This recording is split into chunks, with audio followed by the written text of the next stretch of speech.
ข้าเจ้าวางแผนเวลาไปเนี่ยต้องไปเป็นทีมแบบนี้นะอดทนไว้เด้ออดทนไว้เด้ออย่างอีกน้อยนึงผู้หญิงเนี่ยก็ต้องไปเป็นกลุ่มเป็นพวกแบบนี้นะทุกคนเพื่อจะไปได้นะ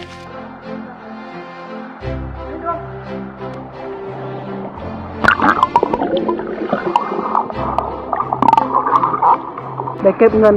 15,000ทุกคนโอ้ยติดตาต่อ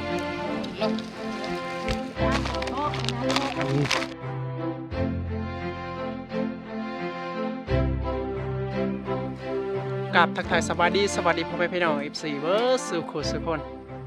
เอายินดีต้อนรับพี่น้องที่เข้ามาติดตามรับชมและเป็นกำลังใจแก่เบาเติมนะกาสำหรับ EP นี้นะทุกคนเฮาพร้อมด้วยทีมงานกาน่าจะประมาณ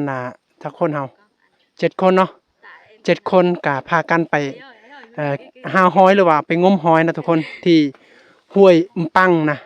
ก็จะเป็นขอบเขตเวียดนามอยู่แต่ว่าเฮาก็สามารถจะไปหาอาหารกันกินได้นะทุกคนแต่ว่าเขาเจ้ายกเว้นบ่ให้เฮาถืออาวุธปืนอีหยังต่างๆประมาณนี้แต่ว่าเฮาไปด้วยมือไปเก็บหอยหรือว่าไปหาปลาแบบโบราณนี่ก็หาได้นะทุกคนนี่เป็นเอาได้เส้นทางยากอยู่บ่เห็นมากกะเดียวบ่ขนาดเดียวเลยแสดงว่ารถหันเฮาปะอยู่นี่เนาะบ่เป็นหยังติแสดงว่าอยู่นี่ก็เป็นบ่อนเป่าเปียวนะทุกคนก็บ่มีคนเดินผ่านไปนะเฮาก็ปะรถอยู่แถวนี้แหละนี่ก็รถทีมงานของเฮา3 คันทั้งหมดก็7 คนนะนี่บางก็พวกเขาเจ้าก็ถือกระพานนี่แหละถืออาจ้อยเหาะๆนี่โอเคไปเดินทางอันนี้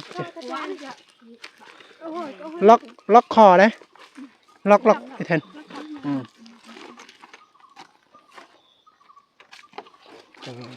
ล็อกดีๆฮะเส้นทางมันขึ้นนะตามห้วยอันนี้ป่ะโอ้เส้นทางนี่ทุกคนเราก็ต้องไปตามห้วยอันนี้ได้แต่ว่าตอนนั้นเขาจะไปทำอิฐหันไปทางนี้แต่ว่านี่เราได้เห็นเส้นทางสายนี่นะยานว่ามันถึกคือกันก็เลยเราก็ไปทางนี้เพราะว่าเราไปตามมาสายห้วยนี่มันอาจจะยากแน่จักหน่อยนะทุกคนโอเคไป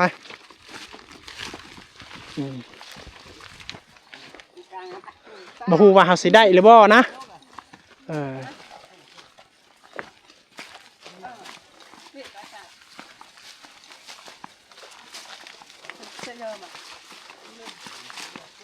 นับแต่อันนั้นหมู่บ้านของเฮาไปฮอดนี่ก็น่าจะประมาณ40 กิโลได้ทุกคนและนับแต่ที่เฮาฝากรถไปฮอดเฮือนที่มีชาวบ้านอาศัยอยู่ก็น่าจะประมาณ10 กิโลประมาณนี้แหละทุกคนเฮาฝากรถกับบอนเป่าเปียวแล้วทุกคนก็ขอให้ผู้สร้างผู้แต่งเป็นผู้คุ้มครองแหละบัดนี้นี่เป็นอะไรอาหารเฮาได้ทื่นอยู่บ่ได้มาโดยเด้อวิให้ดงอะมีเนาะอาหารการกินกับเฮาถือไปน้ำได้มีบางคนก็ยังบ่ทันกินข้าวเช้าเทื่ออดอาหารเลยไปกินอยู่อันนั้นท่าห้วยพุ่นแหละจักเฮาสิได้หรือบ่ก็ยังบ่ฮู้นะก็มีความหวังก็คือเฮาไปกินหอยไปกินปลาอยู่แถวนั้นแหละทุกคนบ่ฮู้ว่าผู้ใดเป็นสีมือของแท้งมหอยได้พวกที่ไปมื้อนี้นะเส้นทางก็เฮาต้องขึ้นภูแบบนี้เข้าป่าเข้าดงเลยทุกคนรวมผู้ชายเขา2 คนกับเฮาผู้หญิงก็7 คนเอาแม่น5 คนนะเด็กน้อย1 คนอันนี้ก็เป็นวิถีชีวิตชาวบ้านในเขตนี้นะเวลาเขาเจ้าอยากไปหาอาหารการกินของป่าของดงก็ต้องไปเป็นทีมนะไปผู้เดียวก็อาจจะบอกกล้าแน่จักหน่อยเนื่องจากว่ามันบ่อนเป้าเปียวหลายห่างจากหมู่บ้านก็ไกลหลายสเติบ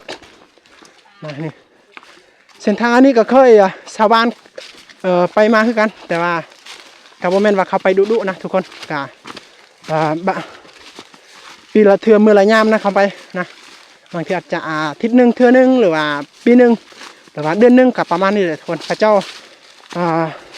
วางแผนเวลาไปเนี่ยต้องไปเป็นทีมแบบนี้นะ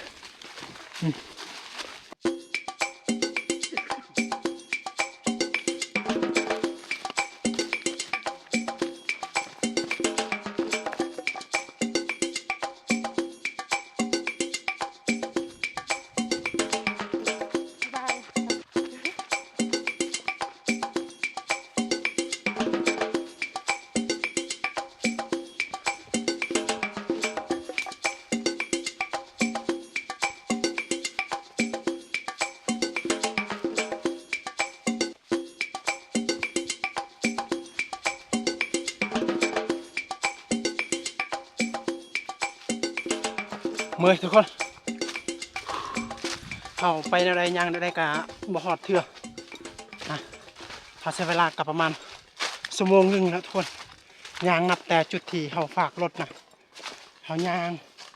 การยังประทันหอดครับนี่ทีมงานของเขากะเดี๋ยวนี้บางคนกะอยากนำนะทุกคนเลยแต่ว่านำกับอะไรถือมาจะพูดนะคือว่าไปกะหอดไวก็เลยบ่ได้ถือมาแต่ว่าทุกคนกะอยากกินน้ำแล้วเดี๋ยวนี้แต่ว่าตามสายห้วยอันนี้กับผมมีน้ำกินเลยโอ้สู้ๆทุกคนสู้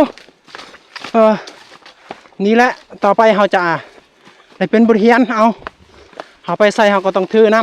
ำไปน้ำเดี๋ยวนี้ฮันบ่มีน้ำกินละน้อยเงาะดอกของแกน้อยเงาะดอกโอ้ทุกคนก็อยากนำหมดทุกคนแต่ว่าบ่มีน้ำทรายนี่นะหัวนี่โอ้แข็งแรงโอ้ยอดทนไว้เด้ออดทนไว้เด้ออย่างอีกน้อยนึงนั่งแช่เตี้ยงเตาะบ่โยนย่องแต่เหรอโอ้ทุกคนเขาถามเขาเจ้าผู้ที่เคยมานะเพิ่นว่ากันยังใกล้เติบทุกคนบนกันโดนเลยหาดะใส่เดี๋ยวมันเยอะเลยโอ้โอ้เขาใส่เวลากะสมงปลายอะไรอย่างแต่ภาครถฮอตนี่นะแต่ว่าถามเขาเจ้าว่ายังใกล้เติบกว่านี้อีกนะโอ้ยชีวิตเอ้ยเป็นย่างเจ้าเคยอยากกินหอยแท้ไก่ขนาดนี้ก็ยังไปไวแท้ก็ยังลุยไป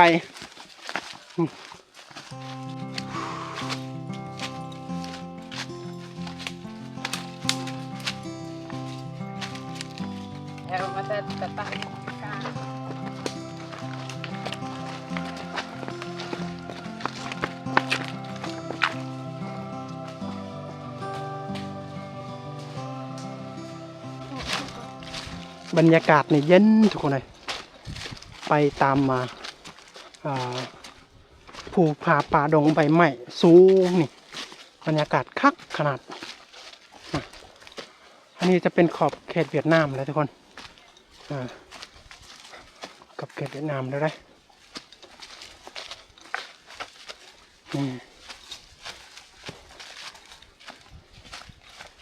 แต่ว่า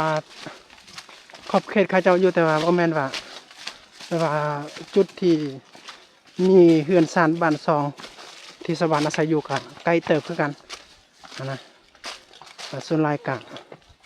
คนแถวเขตเฮานี่แหละทุกคนมักจะไปหาอาหารการกินแถวนี้แหละเพราะว่าไปเฮ็ดกับดักบอประมาณนี้หรือว่าไปหา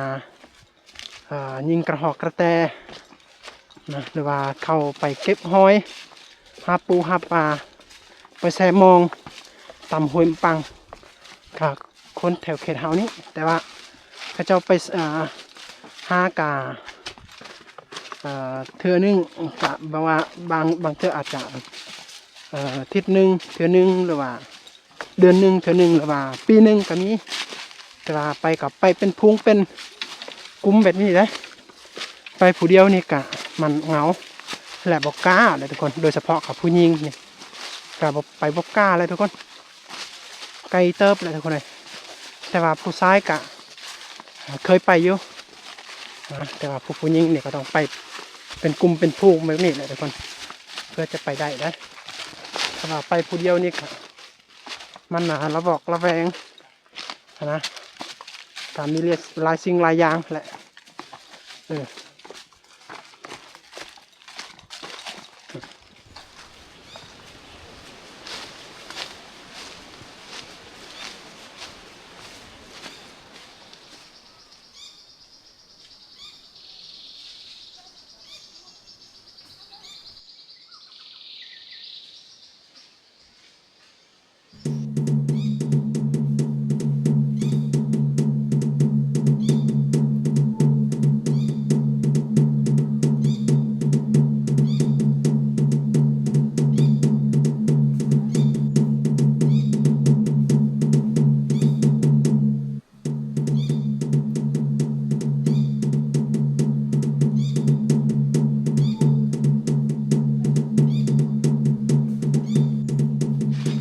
โอ้โหทุกคนเจอหนำแล้วโอ้ดีใจดีใจเกือบเอาชีวิตบรอดแหละทุกคนนี่เบิ้งวิธีกินหนำแบบคนเข้าป่าเข้าดงนี่โอ้เก่งเนาะโอ้โหนี่นี่แหละโอ้โหโอ้โหตามเส้นทางอันนี้แหละทุกคนโหดแท้เส้นทางนี่เว้ยโอ้อยู่รูมนี้มีวังใหญ่ๆแหละทุกคนจะมีน้ำกินหลายโอ้ใส่ขนาดเลยเกือบทีมงานของเราเกือบบรอดชีวิตเนาะเอาชีวิตบรอดนี่พอดีเราได้เจอน้ำที่ยังบ่ทันบกเถื่อเราสามารถเอาชีวิตรอดกินน้ำกินในก่อนทุกคนพักพรเอาเหือเอาแห้งก่อนนี่เขาไต่ตามสายอันนี้นะมีแต่จุดเดียวเนี่ยทุกคนมีน้ำกินได้เห็นบอก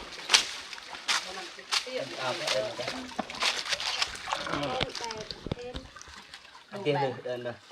โอ้เขาว่าจางเลยทุกคนน้ำอันนี้เป็นว่าจางเลยมันบอกคือน้ำอยู่บ้านเฮา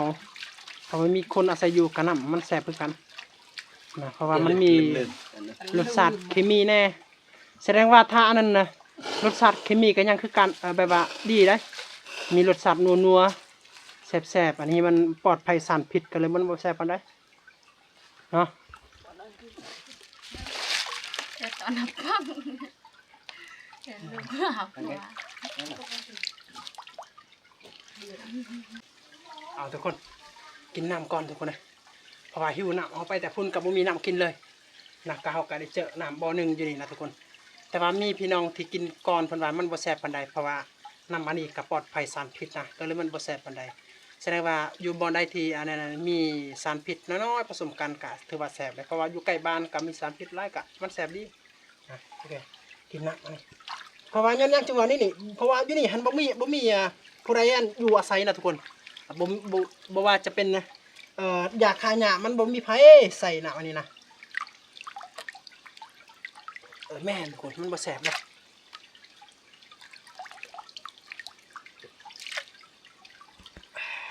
โอเคไป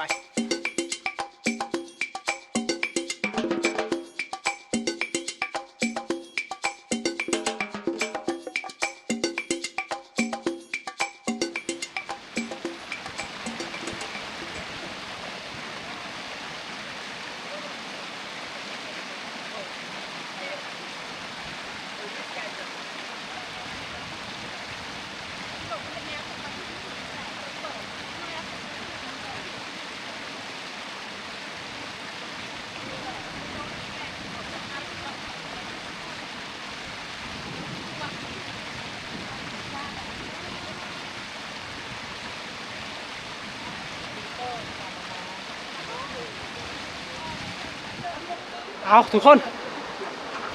เดี๋ยวนี้ทีมงานของเฮากะมาหอดจอดถึงเป็นที่เรียบร้อยนะทุกคนนะ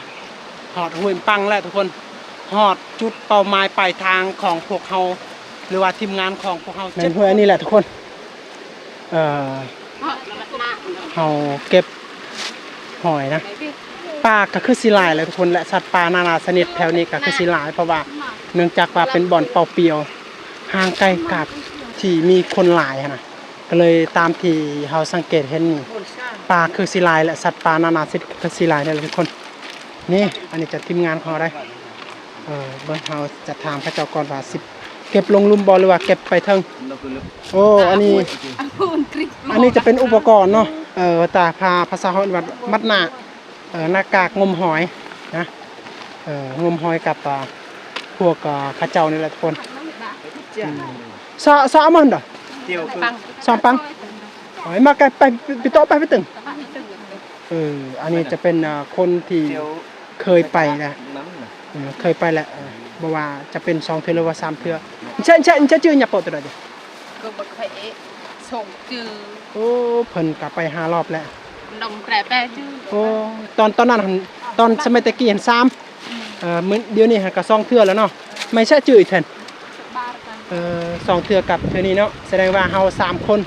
4คนก็หากะไปรอบแรกแหละทุกคนนี่เดี๋ยวนี้เป้าหมายของเฮาก็จะไปเก็บไปเทิงเลยนะทุกคนเดี๋ยวนี้ตามที่เฮาสังเกตเบิ่งหอยตามห้วยนี่ก็คือสิหลายเด้อแต่ว่าเฮาเห็นแต่ลูกของมัน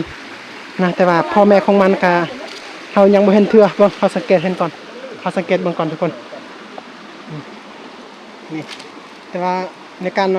ไปนี่เฮาต้องระวังเพราะว่าหินนี่หินตัวมันแข็งๆหมดนะทุกคนนี่เห็นบ่ทุกคนหอยนี่สิหลายเด้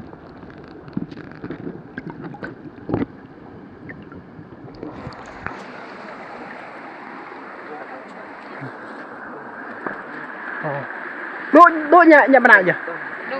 Nuôi lắm vậy hả? Phải đi khộp. Phù là nuôi. Mày là bánh bưởi. Phần này cả xí mưa phi xeคือยิงปลาหาอาหารตอนเที่ยงเนาะเฮานี่เก็บหอยกลับไปกินอยู่เฮือนเพิ่นก็หาปลากินอาหารตอนเที่ยงเลยทุกคน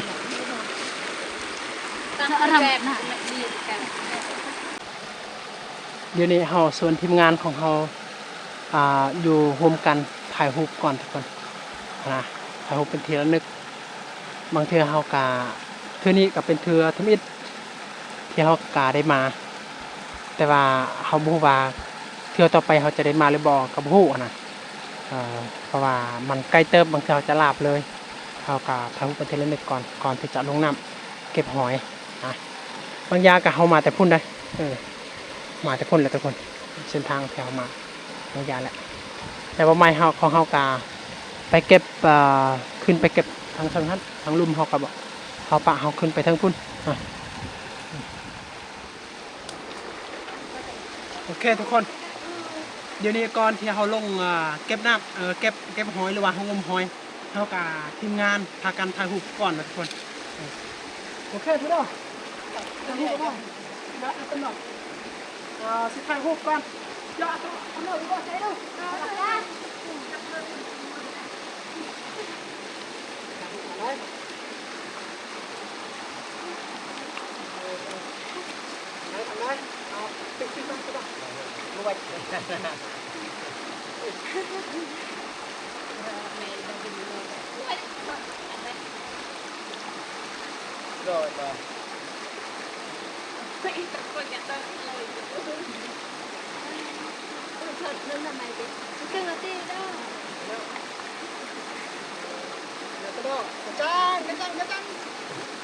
rồi yêu mà ta coi đi tôi tông nó biết cái tình yêu cái trăng nữa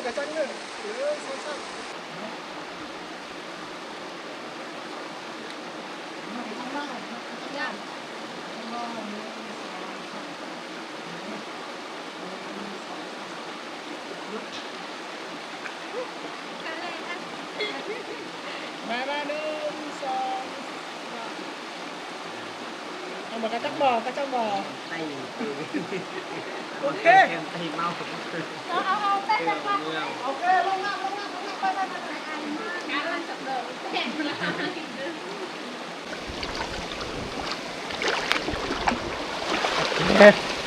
เก็บ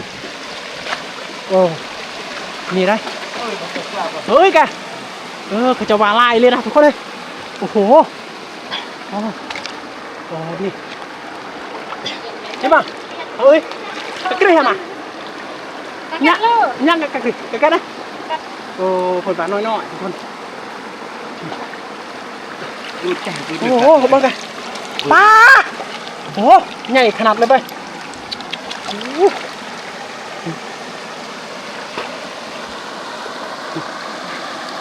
นี่เฮ้ยเนี่ยกรีเนี่ยก็มา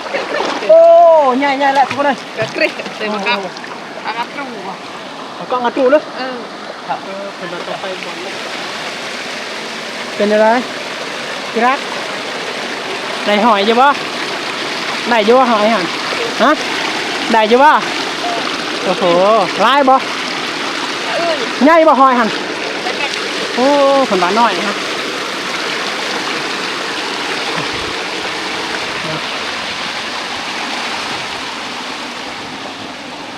โอ้โห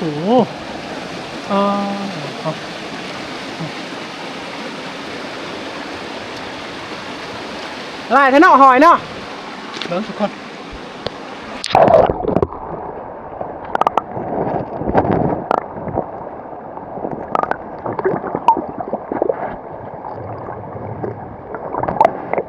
กระเก็ดเลย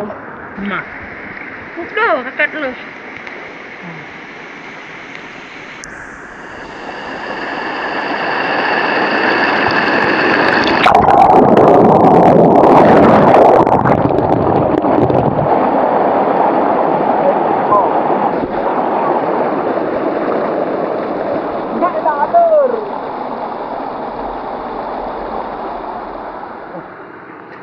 โอ้คนในป่าเนี่ยนะป่าตัวมันติดหินเลยทุกคนถ้าเขาเอาแบบเบื่อเสียร จะเอาเลือกแก กินดิบก็ได้เนาะหอยนี้ก็คือสีลายเลยทุกคน แต่ว่ายังยังน้อยๆนะทุกคนถ้าว่าตัวมันน้อยนะตัวลูกของมันนะใหญ่ซ้ำพอแม่ลุงเปล่าอาบของมันนี่ก็คือสิได้หลายอยู่นะแต่ว่า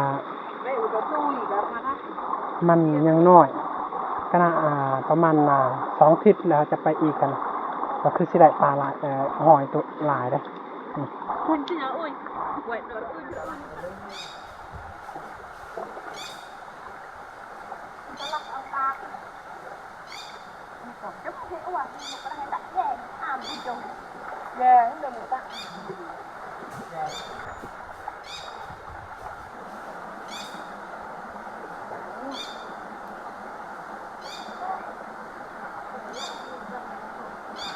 นี่ดวงเดี๋ยว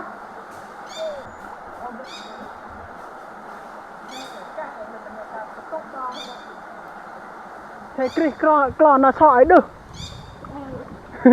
กับโต๊ะก็จบไปเลยตัวชาอังกฤษนะ ya tomalah ket kali nak kok bah ngerti umi mana kok kok tak ipo pintis เครื่องคือกีตาร์งานตะดึมทุกอย่างเลย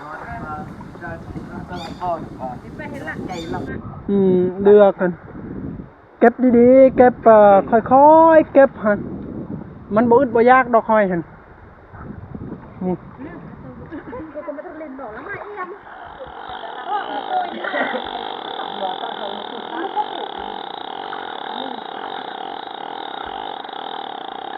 เฮ้ยกรอบมากคุณจะโจ้คุณจะรักอากาศล่ะกรอบออกมาเลยนี่ทำมากรอบกระตูว่าในจุดตลาดมันใช้ได้อะไรเร่คิดได้เลยเก่ง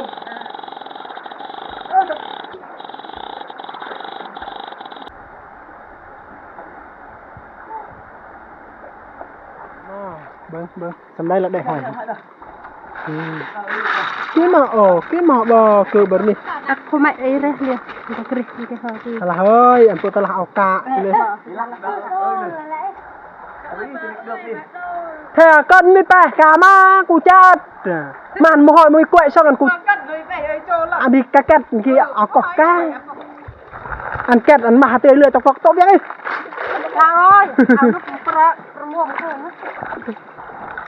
Saya nak teh, Cho nên mà Ayo, ayo.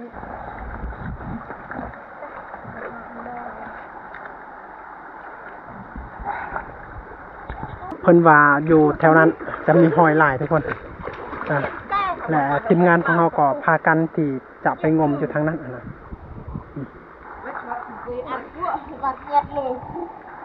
เป็นอะไรได้บ่เฮาฮะประมาณนี้เนาะ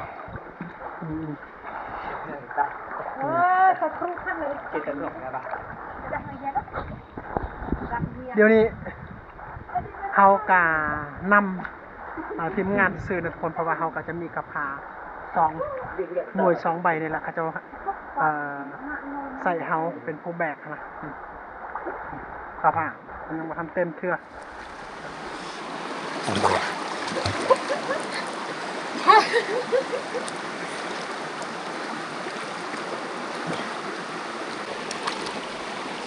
Tengok pejak kakak ulu. Pejak dia ngai-ngai kan. Semua kan?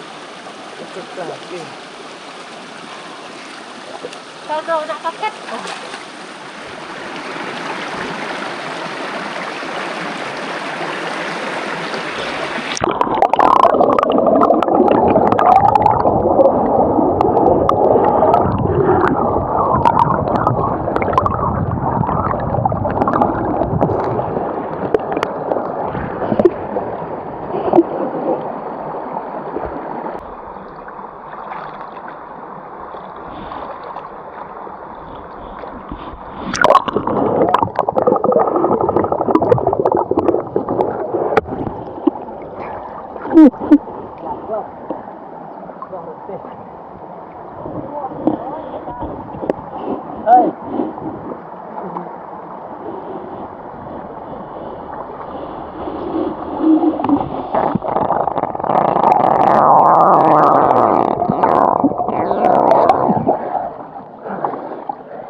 Enak.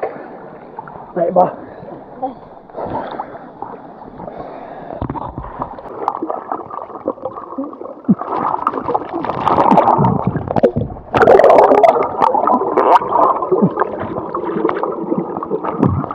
Hah. Bah ơi.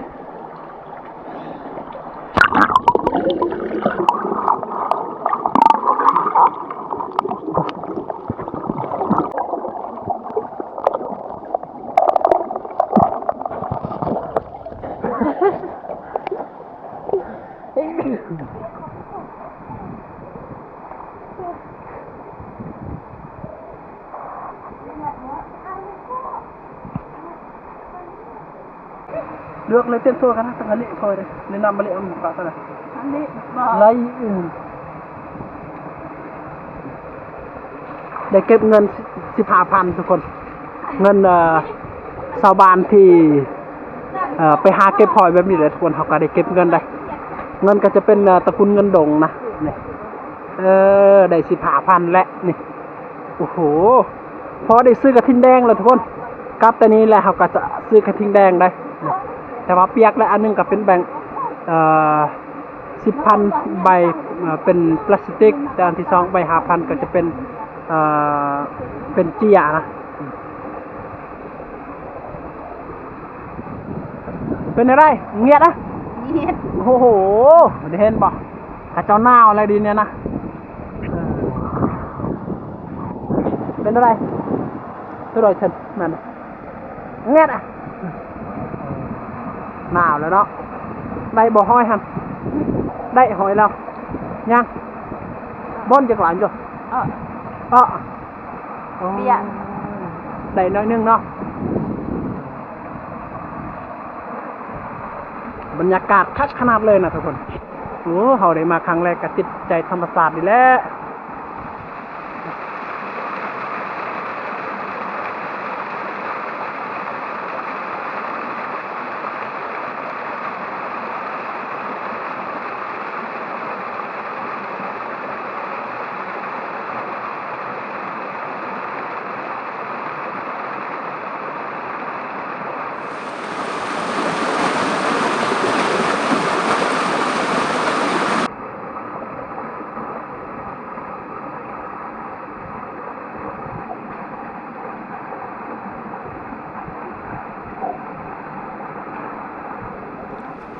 เดี๋ยวนี้กับบรรยากาศก็ฮอดเที่ยงเลยทุกคน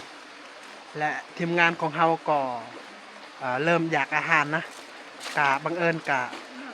เฮาได้นำอาหารนะทุกคนถ้าว่าเฮาบอกนำอาหารไปนำอาจจะหิวข้าวอะนะกลับบ่ได้แล้วทุกคนแต่ว่าเฮากะได้นำอาหารก็เลยเฮากะนำข้าวเฮาก็เลยได้กินอาหารข้าวแล้วทุกคนอยู่นี่เฮาเริ่มพักผ่อนเฮาอยากจีปลาโตที่เฮาได้ยิงหั่นไปเฮ็ดอาหารการกินแล้วจะกินข้าวก่อนนะเดี๋ยวนี้เฮากะทีมงานของเฮาก็เริ่มหาฟืนหาไฟกองฟืนกองไฟแล้วดังให้มันลุกแหละฮะเฮาจะเฮ็ดอาหารก่อนนะคือบ้าคืออะไรไม่อยากทำคือมันบวยจะเต้นด้วยตัวจะเต้นมั้งจะบวยผักได้ลายบ่อยู่บ่หอยหั่นเป็นล้อบวยมาละเบิ่นกลอมาละนี่เบิ่นนะดินายแซมได้โอ้เหี่ยวลายเฮ้ยโอ้ทอกบ่เหนียวบ้างมาสิเบิ่งก่อนว่าสิลายซำใดแม่ต้องมาแกะมันตักลามาให้เชียวบวยดึกชัวทั้งเอ๋ยกระจังดอกบวยเล่นบ่อนครับเยอะละไปละแดงไปละเอาไว้บอลเดียวโอ้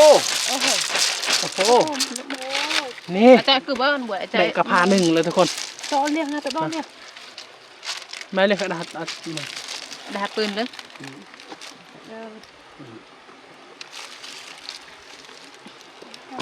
อัง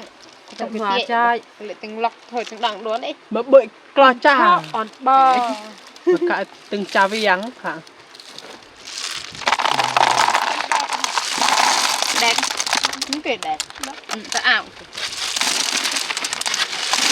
โอ้ได้แหละตัวหนึ่งอ่ะนะบวยสิครับ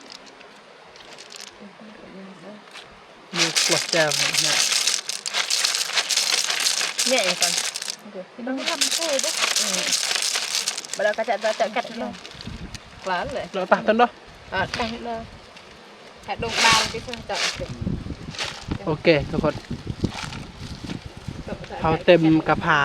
น้อยๆแหละทุกคนและเขากะเอาไว้อยู่นี่แหละทุกคนแล้วเขากะเป็นเขาสำเร็จเรียบร้อยเขากะไปเก็บต่อนะและตัวกระพาตัวมันเต็มเขากะปะอยู่นี่นะ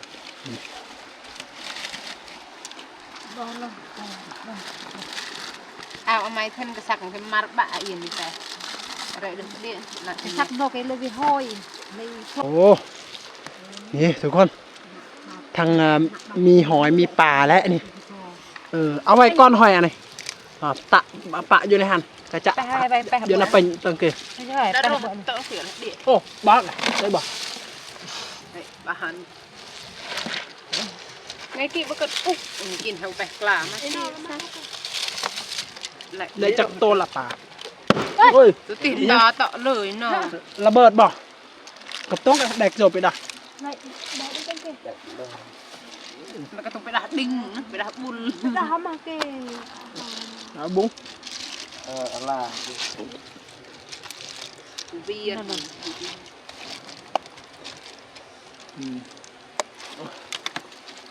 บ่รู้สิถึงยาลือกเลยบ่เลยตึมมันหน้าของผมมันดอกก็ยาระบ้อนกับหินดอกอันเดิมคือตัวที่ตึมหน้าของผมปั่นดอกผมจะเนี่ยลึกเตะเลือ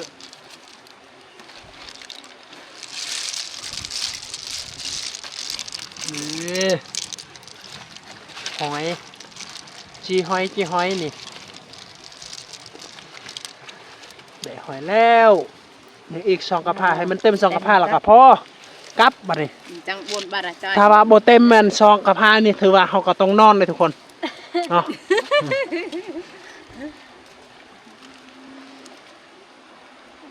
อาการนี้บิดีดาวกันบ่วากลื่นบาระจอยดอ เนาะ เยดาวมึงงเนี่ยนะเจอนั้นจะดื้อเลย แปะจะกล่องจะดื่มเกินกล่องเกินจะใหญ่แปะ cái tóc lông ta đừng tắt là mình vô nhẹ pe anh ăn hồi đẹp đi nhẹ cái món ảo này cần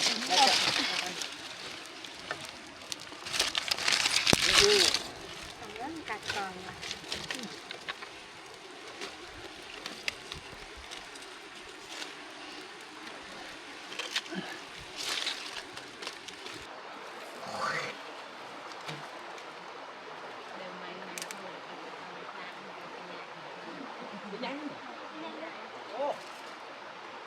cái amateur cũng đồng thuộc đôi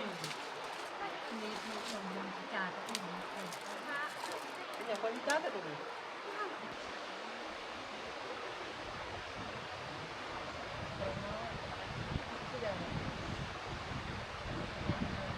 mười hai giờ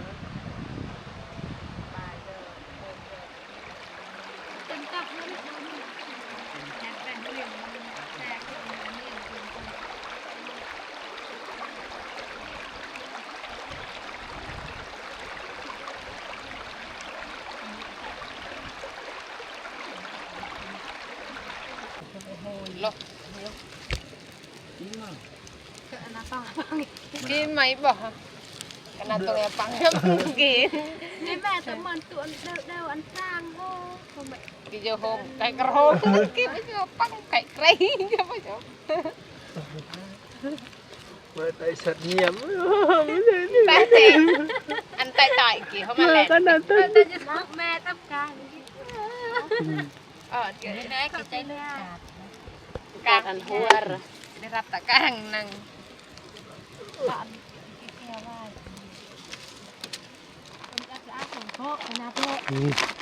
อาหารขาดเที่ยงยามที่เราไปหาอาหารการกินอาหารก็ประมาณนี้เนาะถ้าเขาลงห้วยลงเซนี่เขาจะได้กินปลาถ้าคุณผู้ขึ้นพาเนี่ยจะได้กินกระหอกกระแตประมาณนี้แหละทุกคนเลย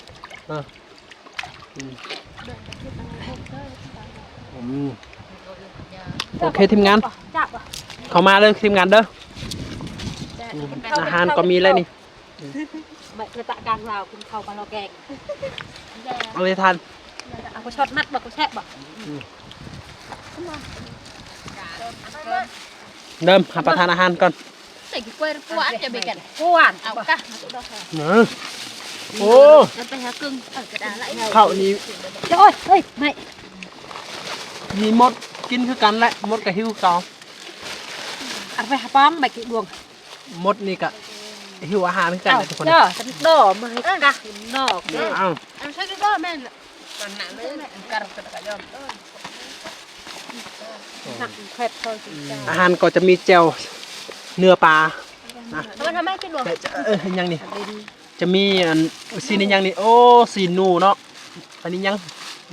โอ้หนังงัวโอ้อาหารมี3 เมนู การงัว 3 เมนูยังนี่ ดอกกระเจียง 3 เมนูกัน4 เมนู5 เมนู6 เมนู เตี๋ยว นี่ เลยกระจะดาวเปาะ อันนี้จะเป็นมะเขือ อันนี้ก็จะเป็นมักมีต้มนะทุกคนนี่แหละทีมงานของเราเป็นอะไรเนี่ยเป็นย่าให้หยาบกัน ใช่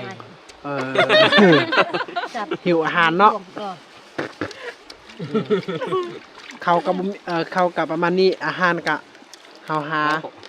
หอยหาปูหาปลากับประมาณนี้เลยทุกคน ตุนอไว้ ใครได้เก็บหอยหลายกว่าหมู่ ดวง ใจเงียบ เอาทุกคนกินอาหารนำกันเด้อกินข้าวนำกันนะแล้วกินข้าวเขาก็จะเริ่มเฮ็ดเบียกต่อแล้วแบบเก็บหอยต่อแล้วทุกคนงมหอยกับพระเจ้านี้แหละทุกคนเลย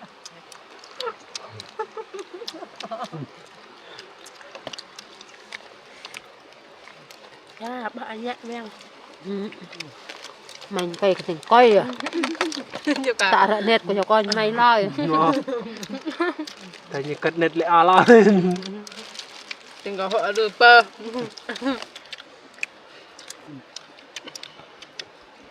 nó là tâm ter kiếm tâm ter và cái plak vô trà vô đi lệ cái kì phải nhặt cái anh chỉ cha được má cháu ăn nhẹ ngà giật tới người ta mình cái lệ mẹ của hôm nào ông vay thế nhá chào bác lưng anh vợ của hắn này Wow nãy để phương đấy làm vô chú hắn lệ thì chả lẽ là bị bèo mùn เผ็ดหลายทุกคนว้าว lại hiến อาหารนะ thường lượng bồn เมนูที่หนึ่งคือเจียวป่าเลย ทำไมnó ai จำมันประมาณนี้เลยทุกคน การติดมาก โอ้ ai cần thử mà phải đi đợi hay cha tại chả bà ấy นี่มาใส่ยังไงจ้ะใส่ถือว่าอิ่มแล้วทุกคน đôi đôi là lúc nó ở bà đợi đẹp ở chẳng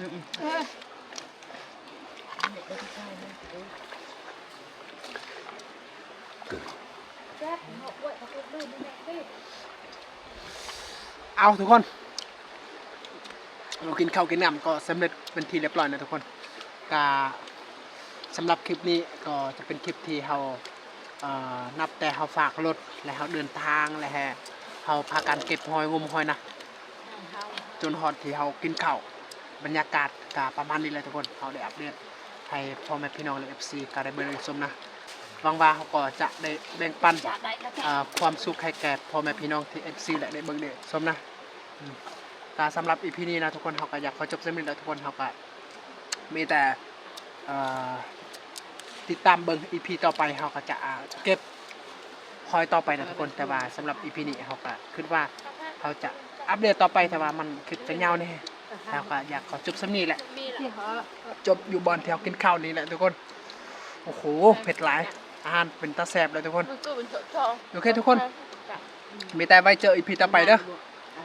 เราจะเก็บหอยต่อไปและพี่น้องที่ได้เบิ่งชมคลิปนี้ก็อย่าลืมกดไลค์และกดแชร์กดติดตามเป็นกำลังใจนะเด้อลาก่อนทุกคนบ๊ายบาย